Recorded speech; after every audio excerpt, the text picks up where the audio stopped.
Hey kids, fucking Dave here. Just want to touch base with you and give you the good news and the bad news as far as it concerns everybody dies. The good news is there is no bad news. Just kidding, there is only bad news. There is always only bad news. When it comes to me anyway, it seems like. Originally I was going to do the second part of the finale, and then season 2 would be over. I was going to take a long break, work on other projects like Rest and Cheese, Comics Are Garbage, and then bring season 3 back around September or so. I was going to take a while. Between season 1 and 2, I only took like 2 months off, I think. So I was going to take a longer break this time. With the pandemic going on, it's hard to tell, and James, who plays the time scientist, and his family always helps me out. They moved. It's still not far, but it's further than what it is, so we have to get our schedules to match up, and the biggest thing is everybody needs to fucking stay home right now. So last thing I need to do is go over there and infect his family, and they all die, and then I'll have to use their corpses as puppets. And that's too much extra work. It's easier if they're alive to film. So, yeah, what am I talking about? I don't know. Anyway, so I did the first part of the finale, which was the review of Axum, and I think that episode went real well. I had fun doing it. That whole end part at the end where I went crazy, that was all ad-libbed on the spot. In the script, I put Dave goes on a tantrum or something, just loses his mind. So then I just made up shit. And then I just kind of ended it there. And then the second part was going to be the skits and all that stuff, continuing the finale from season 1, continuing that story, and the time traveling to 1992 and all that fun stuff. So now that is going to be the first episode of season 3, because I don't want to take however long a break it's going to be before we can record and then take another break.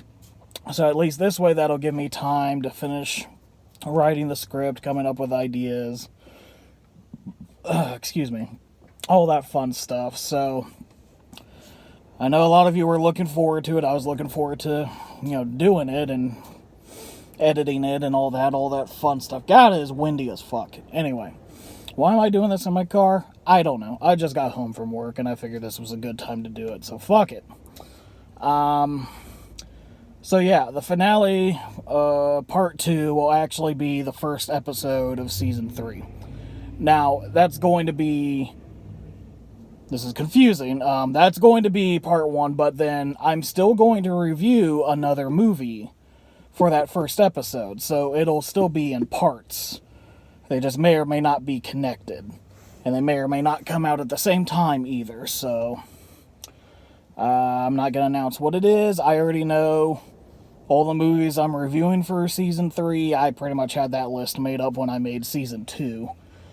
Things are subject to change as always, but yeah, so that's kind of the biggest news with Everybody Dies right now is season 2 is done for now as of the Axum review. That was the end of season 2. Season 3 will pick up, I want to say September, but it depends on all the bullshit going on. If it gets done sooner and shit goes back to normal, then maybe I'll start it sooner than that. We'll just have to see. I might even still record stuff during that time and then just still release it around September or so. But then this way I can focus more on Comics Are Garbage, get that up and started. I'm going to make its own Facebook page. It had one back in the day, and I got rid of it when I stopped doing it, which was dumb. I still need to rename the YouTube channel to Malay Station and then have all the projects meet on that same channel. So that might be confusing to people who aren't watching this or haven't watched the other video of me explaining that whole ordeal. But once again, I'm having a brand for all the other shows to be underneath. Everybody Dies, Rest in Cheese, Comics Are Garbage, and then anything else I come up with. Blanketed under Malay Station. My last name being Malay, and a station for all the projects to meet at. So, no other double meaning, no double entendre, no puns, nothing in there, nothing at all. Just Malay Station. Nope. Nothing going on there. Loud fucking traffic as always in this goddamn town. I hate everything. So that's basically it with that. So look for other projects starting soon. I just put a new burger review up the other day for Hardee's. I'm trying to find places to, that I haven't gone to yet, but it's just really difficult. So... yeah. Some movies that I've watched lately. Just yesterday for the wife's birthday, she picked 3 movies, new movies for us to watch. We watched VFW, which is about a VFW, where a bunch of old people, old veterans of foreign wars. So veterans meet at, these bars and they hang out, drink. I read that it was supposed to be like them in a bar and there's like mutants, so I figured like zombies or something trying to get in. And then you actually watch it and that's not it at all. I mean, it's them in the bar, but they're defending themselves and in the bar. But it's basically like a pack of druggies. Yeah. It's very much kind of like a knockoff of Assault on Precinct 13, an old John Carpenter movies. It has the synth score, almost a direct rip-off. It sounds almost just like something from around that time. I expected to hate it because I thought it was going to be zombies and shit, and I'm fucking tired of zombies, but it was okay because the gore was over the top. Like, a body falls down, not even from that far of a height, and just, like, blood just fucking everywhere. Because we're all just sacks of blood in a thin meat cartridge, basically. So it's okay, it's worth a watch. The worst thing is the lighting and cinematography is really bad, and it's hard to see anything a lot of the time. But Stephen Lang... William Sadler, the guy from Dusk Till Dawn, not George Clooney, by the way, quite a few other people, of course, I can't think of anybody right now, just older actors. It's nice to see them get in a role that's more than just a filler and a quick paycheck. They look like they're actually having fun, kicking ass and everything. It's gory, over the top, the music's good. Story is lacking, but you're not going in for the fucking story, per se. Then we watched The Color Out of Space, which is based on a, H.P. Lovecraft story. It's direct-to-video, starring Nicolas Cage. So that tells you everything you need to know right there. My wife liked it. I thought it was like watching a wet turd dry through a magenta lens on like Snapchat, like a Snapchat filter. Just magenta color here and there. I mean, it's Lovecraft, so it's not supposed to make a whole lot of sense. It's supposed to be weird and out there, but mostly I just thought it was boring. Some really shitty CG. Just fucking terrible. I mean, with the lighting and everything, Dario Argento did it with Suspiria forever ago. So why do you need to use computers for lighting now? But what's the excuse? And Nicolas Cage, of course, has his moments where he overacts and goes crazy. And really, I don't think he's acting anymore. I think he's just lost his mind, and that's who he is now. He just doesn't even try. And for some reason, when he does go crazy in this one, he starts talking and acting like Trump. And I think that might be the most frightening part of the whole movie. So, lastly, we watched What the fuck was it?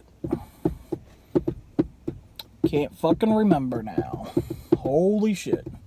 My memory is that bad. Come to Daddy, starring Elijah Wood. That's what it was. On IMDb, it says comedy, thriller, horror, and that's pretty much true because it switches shifts.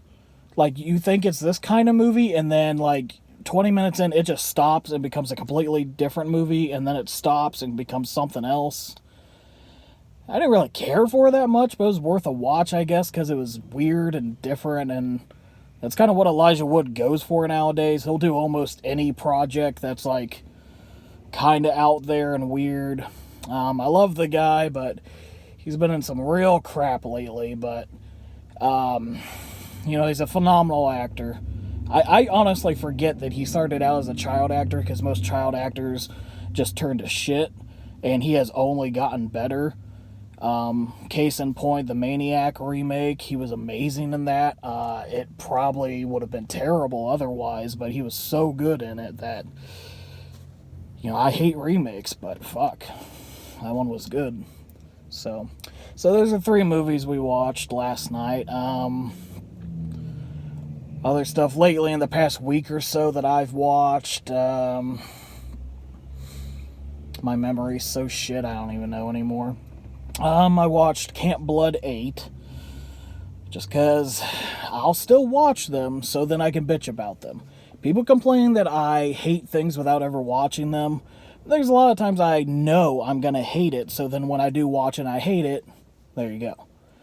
And then if it turns out good, like VFW, I thought I was going to hate it, it turned out alright, so I was pleasantly surprised.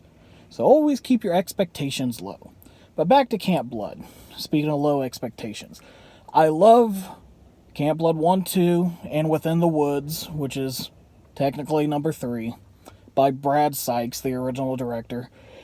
And then the producer took it and just made a million sequels, and they're all complete fucking garbage. I mean, Brad Sykes ones are super low budget, and it's not like they're amazing or anything, but they're so fun. They're so fun. I love it. I have the mask from part 2. Not the exact mask, a replica, but, Then the producer made Camp Blood First Slaughter, and then had the nerve to rename it Camp Blood 3, even though Within the Woods was technically Camp Blood 3. And he still sells it as Camp Blood 1 and 2, from Brad Sykes being 1 and 2, and then his new movie being 3, and just completely ignoring Within the Woods. And then he made 4 and 5, which were, you could tell they filmed an hour's worth of footage, and then they split it into 2 movies, each barely over an hour each. And each movie he made from there's at least 10 to 20 minutes of stock footage from movies before that. That's how fucking lazy these are. So they're lazy, they're just a cash cow, and now they're up to part 8. They already had their own spin-off called Ghost of Camp Blood, and they had a compilation called Camp Blood Kills, which is a compilation of all the kills from all of his entries. The kills are awful because there's a $0 budget on all of them. So really, why the hell would you want to see like the same 2 fake machete gags over and over again? Why would you make a whole compilation of that? I don't know, but so basically Camp Blood, everything past Camp Blood 1, 2, and Within the Woods is fucking garbage, and don't fucking watch them. Anyway, this is going a little longer than I expected. Sorry, I just haven't talked to you guys in a while, and I felt like blabbing about what I've watched lately, so like I said, and the quickies, these quickie videos are still gonna continue. I might still do mini reviews for the quickies here and there. It's just Everybody Dies episodes they're done for now. The show's not canceled, it's not going away. It's just season 3. It's gonna be a while before that starts, and before I can start filming. These videos I can do by myself. Rest in Cheese, Comics Are Garbage, I can do all these videos by myself, and that's fine. It's Everybody Dies, I need other people to do those skits and everything with. And with everything going on, it's kind of difficult right now. So, As soon as I can, I'll get back to that. And as always, I'll keep you guys informed. I try to keep you guys up to date with everything. If you haven't heard from me in a while, that's because nothing's going on. I don't watch too much new stuff because really there's not much to new stuff that's, worth watching. And I haven't had time with work and everything. Oh, look, I drive a truck. I make it go real loud. Herp, no, I'm so fucking cool. I fucked my sister up. I'm an adult. Anyway. Jesus Christ, I hate this town. Anyway, alright, guys. Thanks for listening to me blab. And I'll talk to you later. Bye.